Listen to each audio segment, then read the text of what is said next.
সবাইকে জানাই রানন্দিত জয়গুরু।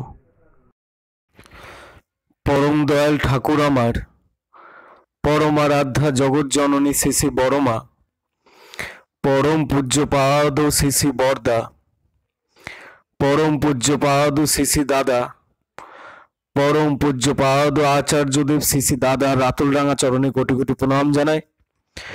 প্রণাম জানাই ঠাকুর পরিবারের প্রতি প্রত্যেকের শ্রীচরণে আমার কোটি কোটি প্রণাম জানাই। আজকে যে বিষয়টি নিয়ে আলোচনা করার চেষ্টা করব সেটি হচ্ছে সৎসঙ্গ মানুষ তৈরির কারখানা। আমরা যারা ঠাকুরের চরণাশ্রিত আমরা সকলেই জানি যে সৎসঙ্গ মানুষ তৈরির কারখানা। আজকে এই সৎসঙ্গে বহু মানুষ, অগণিত মানুষ, যেগুলো বলে শেষ করা সম্ভব নয়, তারা তাদের সব দিক থেকে চারিত্রিক বৈশিষ্ট্য থেকে শুরু করে সবটা পরিবর্তন করে তারা দেব মানুষে পরিণত হয়েছে। শ্রী শ্রী ঠাকুর পুরুষোত্তম যখন তিনি নরদেহে এই ধরাধামে আবির্ভূত হন, তার অপূর্ব লীলা, সে সময়ে বহু মানুষ বহু রকম অপকর্ম ব্যভিচারে তারা লিপ্ত ছিল। আজকে ঠাকুরের সঙ্গ পেয়ে, ঠাকুরের ভালোবাসায় তারা মুগ্ধ হয়ে তারা ধীরে ধীরে নিজের চারিত্রিক বৈশিষ্ট্যগুলো পরিবর্তন করে ফেলে। শ্রী শ্রী ঠাকুর আমাদের মধ্যে অসংখ্য বাণী দিয়ে গেছেন। পৃথিবী সৃষ্টি থেকে যদি দেখা যায়, সত্যে শ্রীহরি, তেতায় রাম, দাপরে শ্রীকৃষ্ণ। শ্রী শ্রী ঠাকুরকে কিছু ভক্ত একদিন ঠাকুরকে প্রশ্ন করছেন, ঠাকুর আপনি তেতায় রামচন্দ্র হয়ে রাবণ বধ করেছেন, দাপরে শ্রীকৃষ্ণ হয়ে কংস বধ করেছেন, এবার আপনি কাকে বধ করতে এসছেন? তা শ্রী শ্রী ঠাকুর সহজ কথায় বললেন, সেই যুগে হাতে গুনে কয়েকটা দৈত্য বা অসুর ছিল, আর এই বর্তমান দিনে এই কলিযুগে ঘরে ঘরে রাবণ আর কংসের মতন মানুষ বিরাজ করছে। তাই তিনি যদি বধ করেন তাহলে মানুষ জাতি শেষ হয়ে যাবে। তিনি কি করতে এসছেন? আমাদের প্রেম ভালোবাসা দিয়ে তিনি পরিবর্তন করে দেব মানুষে পরিণত করতে এসছেন।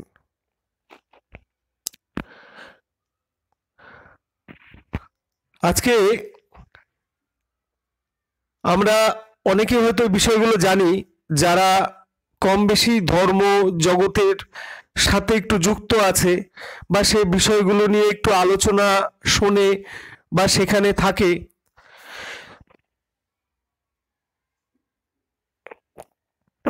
আজকে পৃথিবীতে যত পাপী তাপী তারা ঈশ্বরের শরণাপন্ন হয়ে তাদের জীবনে যতটা পরিবর্তন ঘটে, একটা সভ্যভদ্র ভালো মানুষের জীবনে সেইভাবে ঈশ্বরের দয়া কৃপা বা ঈশ্বরের প্রেম ভালোবাসা তার ভিতরে ফুটে গিয়ে সে একটি দেব মানুষ হয়ে পরিণত হতে পারে না। আমরা যদি পৃষ্ঠা উল্টিয়ে যদি দেখি, বহু ঘটনার কথা মনে পড়ে। পরম পূজ্যপাদ শ্রী শ্রী বরদার কাছে একটি পিতা সে চিঠি লিখছে, তার বাড়ির কনিষ্ঠ সন্তান, তিনি চিঠিটার ভাষা এরকম ছিল যে তার কনিষ্ঠ সন্তানকে যদি তিনি দয়া করে আশ্রমে রাখেন তাহলে তার বাবা কৃতার্থ হন। তার বাবার এই চিঠিতে শ্রী বরদা, সেই পরম পূজ্যপাদ শ্রী বরদা সেই ছেলেটিকে আশ্রমে রাখেন, রেখে সেই ছেলেটা পড়াশোনা করে ছেলেটার যে আমূল পরিবর্তন এবং ছেলেটা তার চারিত্রিক সব বৈশিষ্ট্য সবকিছু ত্যাগ করে দিয়ে দেব মানুষে পরিণত হলেন। ছেলে যখন বাড়িতে গেলেন, সকাল বিকাল প্রার্থনা, মা বাবাকে প্রণাম, তাই দেখে তার মা বাবা, আত্মীয় স্বজন, পাড়া প্রতিবেশী সবাই অবাক যে এটা কি করে সম্ভব হলো। তার বাবা তখন বললেন, রত্নাকর দস্যুর গল্প বহু শুনেছি, আজকে চোখের সামনে দেখলাম রত্নাকর দস্যুকে বাল্মীকি হতে।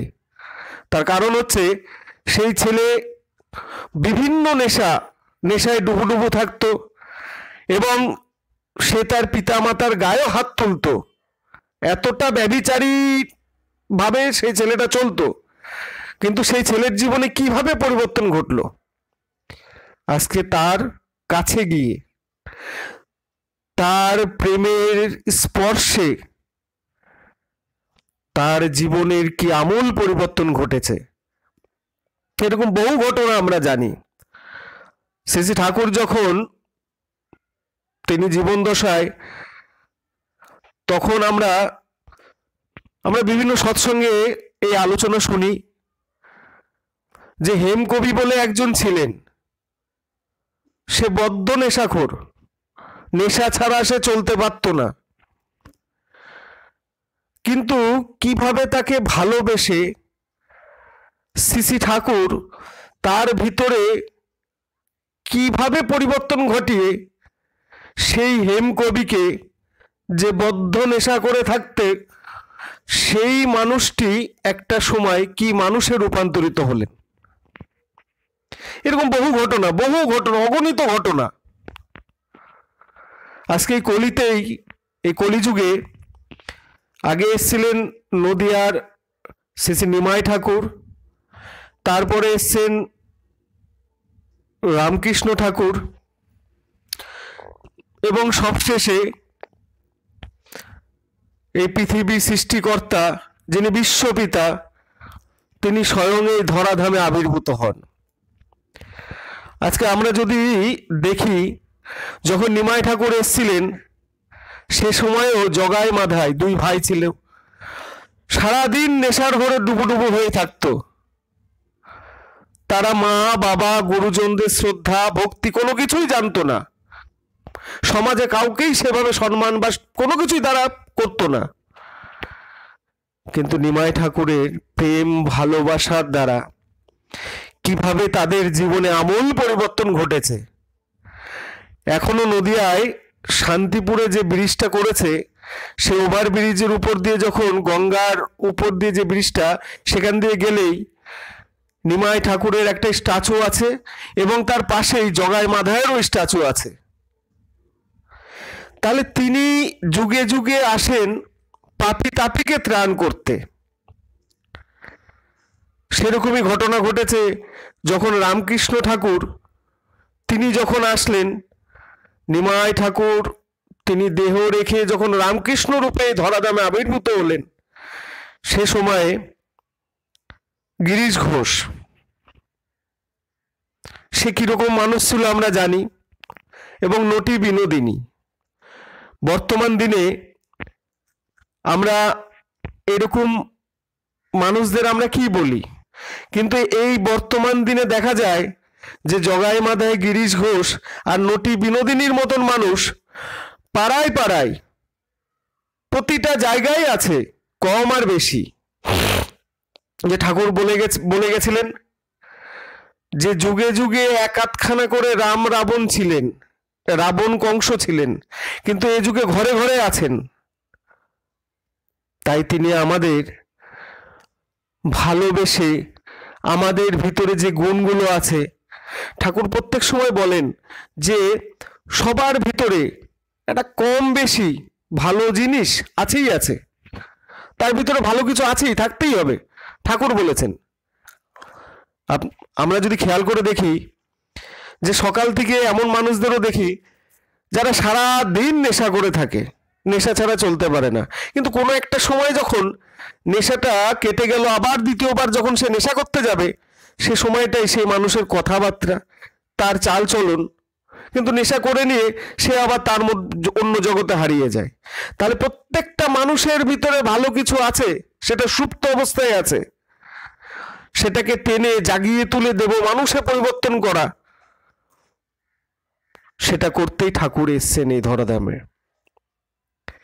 আজকে এই সৎসঙ্গ জগতে বহু মানুষ আছে যারা কি ছিল, সমাজে হেন কোনো অপকর্ম নাই যে তারা করেনি, কিভাবে ব্যভিচারী ভাবে তারা তাদের জীবন কাটিয়েছে, কিন্তু শ্রী শ্রী ঠাকুরের চরণাশ্রিত হয়ে আজকে ঠাকুর যে আমাদের মাথার উপরে আচার্য পরম্পরা রেখে গেলেন, আচার্যের কাছে গিয়ে আচার্য দেবের স্নেহ ভালোবাসায় তারা ধীরে ধীরে ধীরে ধীরে কোন জগৎ থেকে কোন জগতে তারা প্রবেশ করে এক একজন সব দেব মানুষে পরিণত হয়েছেন।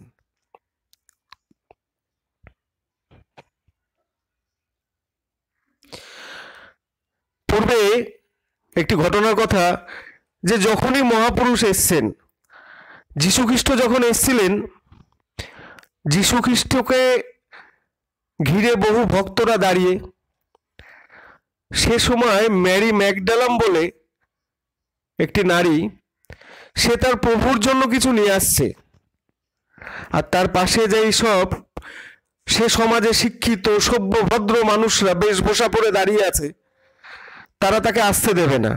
তার কারণ,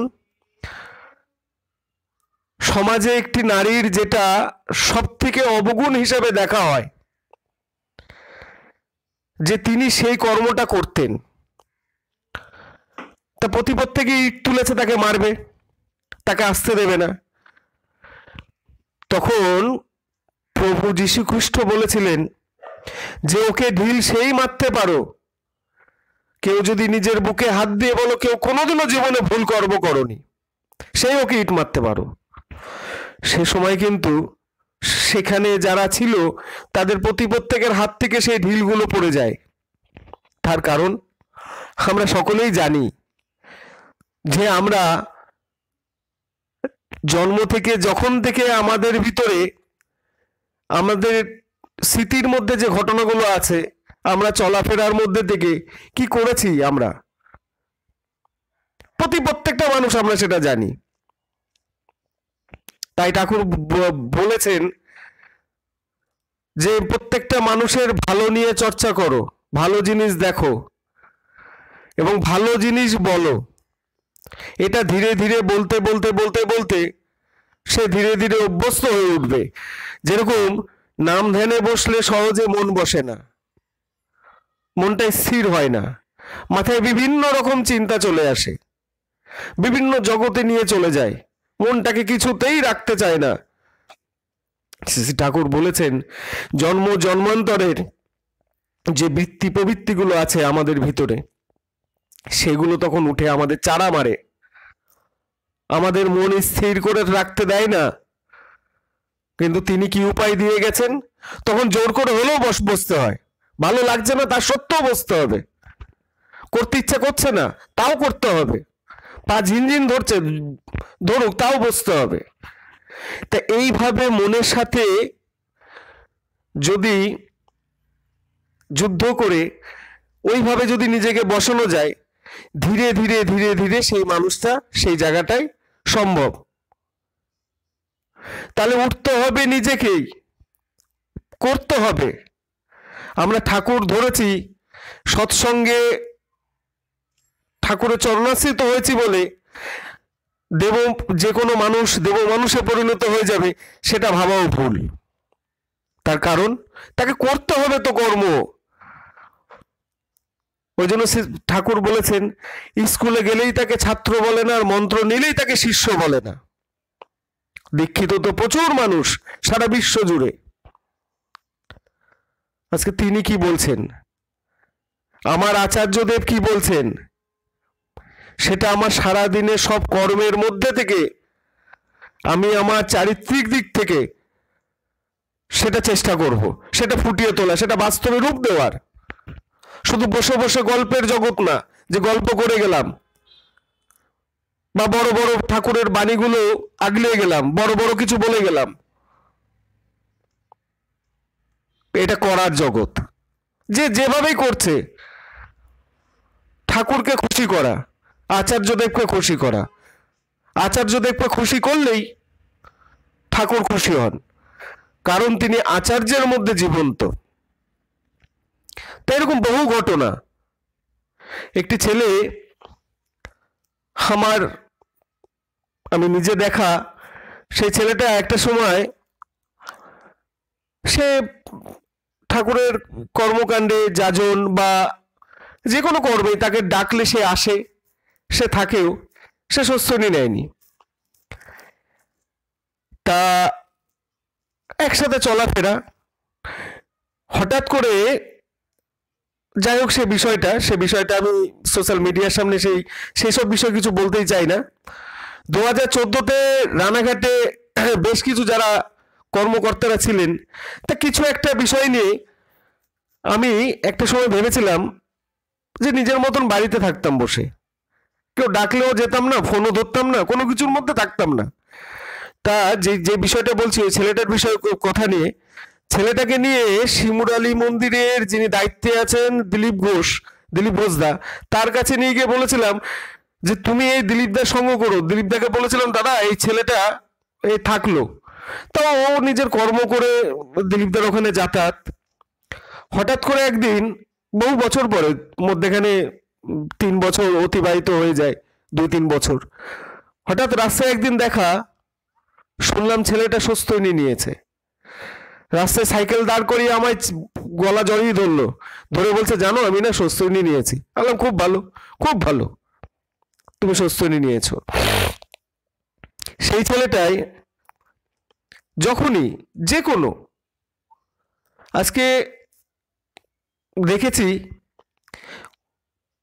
এই ভিড়ের মধ্যে যারা ডেলি প্যাসেঞ্জারি করে, আমি রানাঘাটে থাকি, রানাঘাট থেকে শিয়ালদা, সে কর্মজগতে সে নিজে একটা মার্বেল মিস্ত্রি, সে লেবার খাটায়, নিজেও কাজ করে। একদিন দীক্ষার কর্মকাণ্ড চলছে, রানাঘাটের ঋত্বিক দাদা, শ্রদ্ধেয় পূর্ণচন্দ্র হালদার দা দীক্ষা দিচ্ছিলেন। তা ও কলকাতা থেকে কাজ করে এসে সেখানে বসে আছে, হাই তুলছে। রাত্রির প্রায় 10টা, 10:30 এরকম বাজে। তার মুখে বলছি যে তুমি তো পরের দিন সকালে কাজে যাবে, তুমি বাড়ি যাও। তা আমাকে বলল যে আমি কি তোমার জন্য এখানে বসে আছি? আমি কি কারোর জন্য এসছি? নাকি তুমি আমাকে এই কারণে বলছো যে আমি যাজন করতে পারি না বা আমি ঠাকুরের কথা বলতে পারি না? আমি বসে বসে নাম তো করতে পারি। অবশ্যই, থাকো। তা বিষয়টা এই কারণে বলা, ছেলেটা একদিন, ছেলেটা খৈনি খেত। দেখুন, ঠাকুর ধরে আর ঠাকুরের কর্মকাণ্ড কেউ যদি করে, তার জীবনে পরিবর্তন আসবেই আসবে, গ্যারান্টি দিয়ে ঠাকুর বলে গেছেন। এত বড় গ্যারান্টি পৃথিবীতে কোনো মহাপুরুষ এসে দেননি, যা পুরুষোত্তম রূপে এই পৃথিবীর যিনি সৃষ্টিকর্তা, যিনি বিশ্বপিতা, তিনি আমাদের মধ্যে দিয়ে গেছেন। তা ছেলেটা একদিন কথা বলতে বলতে হঠাৎ করে খৈনি খাচ্ছে, খেতে খেতে আমাকে বলছে যে আচ্ছা মধু, ঠাকুর তো ভিতরে থাকেন তাই না? আমি বললাম হ্যাঁ, ঠাকুর তো প্রত্যেকের, তিনি সকলের ভিতরে আছেন। তুমি বলছে আমি তো স্বস্তিনী নিয়েছি। তাহলে স্বস্তিনীতে যে মন্ত্রটা আছে, সে মন্ত্রটা মানে হচ্ছে শ্রীবিগ্রহের শরীরটাকে শ্রীবিগ্রহের মন্দির ভেবে যত্ন করতে বলছেন। তাহলে এই শ্রীবিগ্রহের মন্দিরে যখন ঠাকুর বিরাজ করছেন, তাহলে এই যে আমি যা খাই সেটা ভিতরে গেলে, সেটা ঠাকুরের ভিতরে যখন আছেন, তিনি বিরাজ করছেন, তাহলে আমি যাই খাচ্ছি না কেন, আমি যদি বাজে জিনিস খাই তাহলে তিনি কষ্ট পান। বললাম একদম তাই তো বলছে হিসাব। বলে আমি যে খৈনি খাই, তাহলে ঠাকুর আমার মধ্যে আছেন, তাহলে ঠাকুর সেটা পছন্দ করেন না। বললাম বলছে তো তাই তো হচ্ছে যে তিনি পছন্দ করেন না। বিশ্বাস করুন, আজ থেকে আমি এটা বছর 2-2.5 আগেকার কথা বলছি, 2-3 বছর আগেকার কথা। হঠাৎ করে খৈনির ওই প্যাকেটটা থুতু ফেলে গিয়ে ড্রেনে ফেলে দিল। সে 3 বছর আগে আর আজ পর্যন্ত সে খৈনি মুখে দেয় না, খায় না তো খায় না। আমি বহুভাবে অনেকের মধ্যে থেকে তাকে খৈনি খাওয়ানোর জন্য বহু মানুষকে চেষ্টা করে দেখেছিলাম, যে বাস্তবিক কি সে মুখে বলে সে কি করতে পারলো? সে খায় না, কিন্তু সে মুখেই দেয় না। তা ঘটনাটা এই কারণে বলা, যে ঠাকুরকে যখন আমরা তার চরণাশ্রিত হয়েছি এবং তিনি যা বলছেন সেগুলো করার মধ্যে থেকে আমাদের জীবনে সেই পরিবর্তন আসবেই আসবে, গ্যারান্টি তো ঠাকুর দিয়ে গেছেন। তাই সৎসঙ্গ জগৎ মানুষ তৈরির কারখানা। কত অমানুষ যারা সমাজে 2 আনা 1 আনা দাম, তাও আছে কিনা সন্দেহ, আজকে ঠাকুর ধরে তার চরণাশ্রিত হয়ে তার যেগুলো বলা এবং যেগুলো আচার্যদেব অনবরত সকলের মধ্যে যে আশীর্বাদগুলো দিচ্ছেন সেগুলো প্রতিপালনের মধ্যে থেকে তারা নিজেকে নিজে কোথায় নিয়ে গেছেন। আজকের ঈশ্বরের শরণাপন্ন হয়ে, ঈশ্বরের ছোঁয়ায়, ঈশ্বরের প্রেম ভালোবাসায়, ওই যে প্রথমেই বললাম জগাই মাধাই, গিরিশ ঘোষ, নটি বিনোদিনী, ম্যারি ম্যাকডালেম, এরকম প্রচুর মানুষ, অগণিত মানুষ, তাদের জীবনে কিভাবে পরিবর্তন ঘটেছে। আর এটা ঘটতে হবেই।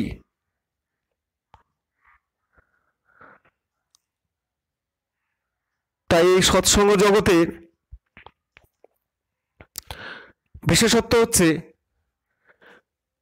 তিনি যুগে যুগে যখন এসছেন, এবার তিনি পূর্ণরূপে যখন এই ধরাধামে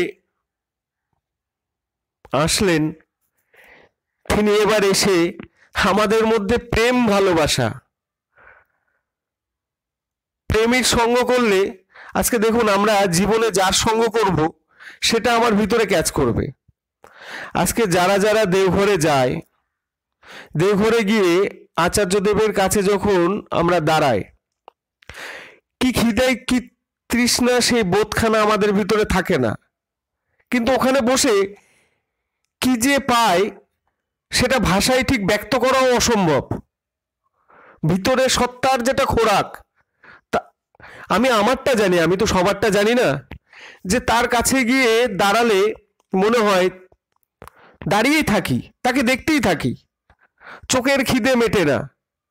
আমরা যখন কোনো ভালো জিনিস বা যে কোনো জিনিস পথে ঘাটে বা কোনো জায়গায় দেখলে আমরা সেই দিকে কিভাবে চেয়ে থাকি, সেখান থেকে চোখ ফেরাই না, সে যে কোনো জিনিসই হোক না কেন। কিন্তু তিনি আজকে আচার্য রূপে নরদেহে আমাদের মধ্যে আছেন। তার কাছে গেলে যখন তাকে দেখি কিছুতেই চোখ সরাতে ইচ্ছা করে না, মনে আরো সময় দাঁড়িয়ে থাকি, তার কাছেই দাঁড়িয়ে থাকি। অবিনবাবুর কাছেও তাই। কিসের যে কি যে সেটা সেটা ভাষায় ব্যক্ত করা অসম্ভব, অসম্ভব, অসম্ভব। সত্তার খোরাক, ভিতরের প্রত্যেকটা কণা কি যে আনন্দের উৎফুল্ল ঘটে যখন তার নয়নটা, তার যখন দৃষ্টি যখন পড়ে নিজের উপর, শরীরের ভিতরে না একটা আলাদা কম্পনের সৃষ্টি হয়, সেটাও বলে বোঝানো সম্ভব না। তা বিষয়টা এই কারণে বলা যে আমাদের সৎসঙ্গ জগৎ মানুষ তৈরির কারখানা। বহু মানুষ আছি আমরা, যখন যে যে অপকর্মে বা যা কিছু করেছি ঠাকুর ধরে যখন আমরা নিজেদের ভুল ত্রুটি সেগুলো শুধরে, যে যতখানি করতে পেরেছি সে ততখানি হয়ে উঠেছি, যেই করেছে যতখানি। এখানে একজনের ভাগ আর একজনকে দেওয়া সম্ভব না, এখানে কোনো ফাঁকি ঝুঁকি চলে না, কোনো শর্টকাট কোনো রাস্তাও নেই যে শর্টকাট প্রসেসে গেলে তাড়াতাড়ি পৌঁছে যাওয়া যাবে, সম্ভব না। তাহলে করেই যেতে হবে। তা যেটুকু করেছি নিজের জীবনে যদি পরিবর্তন আসে সেটা অপরের কাছে আমি বলবো, কারণ ঠাকুর বলছেন তোমার কোনো কথা তাতে যদি অপরের মঙ্গল হয় তুমি তার কাছে বলো। যে রাস্তা একটাই, তুমিও শ্রী ঠাকুরের চরণাশ্রিত হও।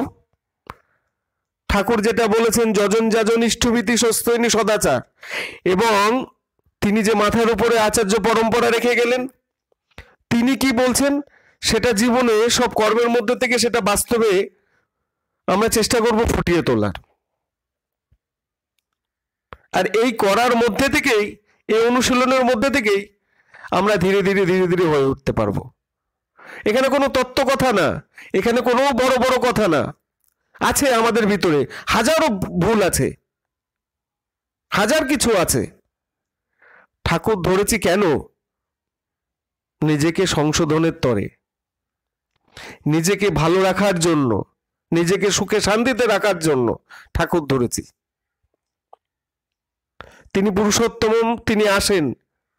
বহু জীবনে সুকৃতি না থাকলে তার দর্শন হয় না।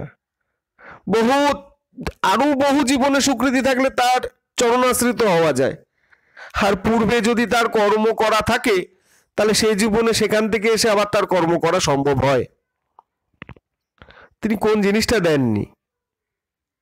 আজকে সমাজে যারা অচল, যারা সমাজে ঘৃণিত, যাদের দেখে মানুষের মুখ ফিরিয়ে নেয়, দরজা আটকিয়ে দেয়, ঘুরের দিকে তাকায় তো তাদের দিকে তাকায় না, সেসব মানুষগুলোর জীবনে এমন পরিবর্তন, তারা এমন দেব মানুষে পরিণত হয়েছে যে কখনো কখনো তাদের সাথে কথা বললে আপনারা খেয়াল করে দেখবেন, আপনারা যে যেখানেই থাকেন আপনারা দেখবেন যে আজকে চলার পথে এরকম মানুষ আপনারা দেখতে পারবেন যে তখন আপনারা নিজেরা ভাবতে পারবেন না যে এই মানুষটাই কি সেই মানুষ ছিল। আজকে ঠাকুর ধরে তার কি পরিবর্তন ঘটেছে, আমূল পরিবর্তন ঘটেছে। এটা সম্ভব, কোনো কিছু অসম্ভব না। শুধু আমাকে রেডি রাখতে হবে, আমাকে প্রস্তুত থাকতে হবে। আমি চেষ্টা করি যে তিনি কি বলছেন সেটা প্রতিপালনের জন্য। আজকে আমার বাবা যখন বেঁচে ছিল, কখনো আমাকে সংসারের জন্য এক প্যাকেট লবণও কোনো সময় আনার জন্য চাপ ছিল না মাথায়। তিনি বলতেন ডাল খায়, ভাত খায়, যা খায়, ঠাকুরের যা কিছু বার্তা, যা কিছু আসছে তুই কর। কেন বাবা তিনি ঠাকুর দর্শন করেছিলেন, কিন্তু জীবনে কর্মব্যস্ততায় বা সংসারের ভাবনায় তিনি সে মতন করতে পারেননি। তার জীবনে সেই আক্ষেপটা রয়ে গেছিল। তিনি আমাকে প্রতিনিয়ত, প্রত্যেকটা সময় আমার বাড়িতে আমার মা বাবা, আজকের দিনেও সে একইভাবে আমার মা আমার পাশে সেই সাপোর্টটা আমাকে দিয়ে যাচ্ছে প্রত্যেকটা সময়। এটা রানাঘাটে আশা করি কিছু গুরু ভাইরা বা সবাই এগুলো ব্যাপারগুলো জানে, আমি সেই বিষয়ে আসতে চাইছি না। তো বিষয়টা কোন জায়গাটায়? আজকে বাঁচার রাস্তা, আমরা যদি ভালো থাকতে চাই, বাঁচতে চাই, কেননা এই ভয়াবহ দিনে যখন চলছি, চারিদিকের কি পরিস্থিতি আমরা সেটা জানি, ভয়াবহ পরিস্থিতি। তার মধ্যে থেকে আমাকে চলতে হবে, আমাকে হাঁটতে হবে। আজকে যারা কাজ করে, কাজ করলেই ভুল হয়, আর ভুল হলেই নিজেকে সে শুধরে নিতে পারে। আবার যারা এরকমও শুনে, বিবেকানন্দের এক জায়গায় বলা আছে, আর যারা কোনো কাজ করে না তারা বসে বসে শুধু সমালোচনা করে। তাদের মুখরোচক কথা হচ্ছে সমালোচনা, সমালোচনা করেই যাবে তারা, কিন্তু বাস্তবে কিন্তু তারা কোনো কর্ম করবে না, কিন্তু সমালোচনা তারা ডালেই নিয়ে বসে থাকবে, করতেই থাকবে। তাই সৎসঙ্গ জগৎ হচ্ছে মানুষ তৈরির কারখানা। যে মানুষের কোনো যোগ্যতা নাই, যে সমাজে বিভিন্ন অপকর্মে ডুবে থাকে, সমাজে ঘৃণিত, তারা আজকে ঠাকুরের চরণাশ্রিত হয়ে, ঠাকুরের প্রেম ভালোবাসায়, আচার্যর প্রেম ভালোবাসায় তারা জীবনে আমূল থেকে আমূল পরিবর্তন ঘটিয়ে তারা নিজেরা এক একজন কি দেব মানুষে পরিণত হয়েছেন। এই হচ্ছেন সৎসঙ্গ। এই বলে এখানেই শেষ করছি। আবারও বলছি, আমি চেষ্টা করি ঠাকুর ধরে, ঠাকুরের কর্মকাণ্ড যা কিছু সেটা করার চেষ্টা করি। আমি ঠিক পারি না, কিন্তু চেষ্টাটা চালিয়ে যাই, এবং যতদিন বাঁচবো এই একই রকম ভাবে যেন চেষ্টা করে যেতে পারি। আপনারা সবাই পরম পিতার কাছে প্রার্থনা করবেন। আর আমার কথায় যদি কোনো ভুল ত্রুটি হয়ে থাকে ক্ষমা করে দেবেন। সবাই ভালো থাকবেন, আনন্দে থাকবেন এবং সুস্থ থাকবেন পরম পিতাকে নিয়ে। জয় গুরু, বন্দে পুরুষোত্তমম। এবং এই ধরনের ইষ্ট প্রসঙ্গ ও ঠাকুরের আলোচনামূলক ভিডিও পেতে চ্যানেলটিকে সাবস্ক্রাইব করুন ও পাশে থাকা বেল আইকনটিতে প্রেস করুন। ভালো থাকবেন। জয় গুরু।